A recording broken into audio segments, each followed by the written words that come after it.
Hey guys, welcome to my presentation where we will be taking a look at the Harupa Valley budget that was adopted in 2025 through 2026.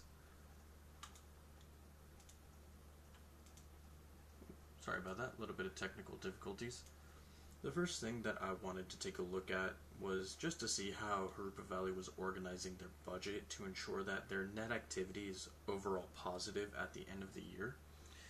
And you can see that just right here, the overall revenues compared to their expenditures creates a $7 million overage that they'll be saving. When analyzing this budget, Harupa Valley did not stay with just one budgeting technique. Rather, they implemented 4 different techniques, though I wanted to speak about 3 in more detail. One thing that I did want to note is that Harupa Valley does implement a line item budgeting technique in order to explain the details of the categories. Though I wanted to focus more on the other techniques that were utilized, which were program, performance, as well as participatory budgeting. So first I wanted to speak about program budgeting. Harupa Valley, when they adopted the budget, outright mentioned that they organized their entire budget into different groupings of funds, departments, divisions, as well as project areas. The budget document then explains that funding is based off of department and program. Program budgeting explicitly shows the correlation of direct outputs and programs, which does allow for an easier examination of problem areas as well as alternatives to those problems. Though Hirsch did mention in his article that it may be difficult to do this when you do not have very clear definitions. Harupa Valley also uses performance as a budgeting factor. All of these groupings within the budget contain a section that highlights their accomplishments as well as the program goals for this upcoming budget. Performance budgeting highlights the program's objectives and it ensures accountability of what is achieved, while it's reviewing the cost that it took to obtain those achievements.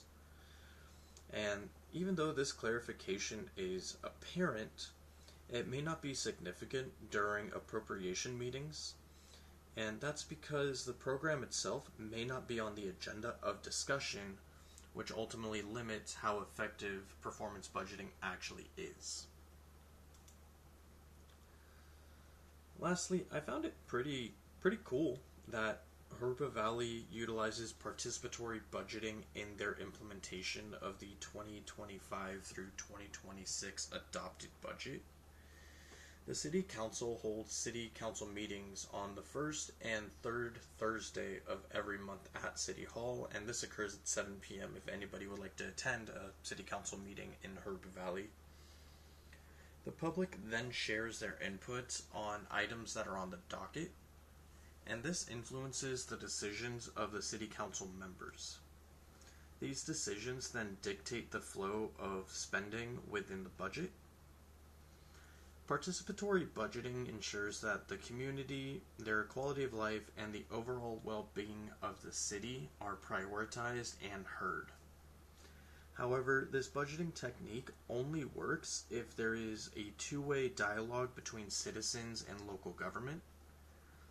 And in their article, Liao and Zhang do mention that attitudes of public officials, the council politics, and cultural diversity within the voting members, as well as the characteristics of the community itself, all play a significant role in this dialogue, and that could vastly slow down the decision-making process. So again, thank you guys so much for tuning into my presentation.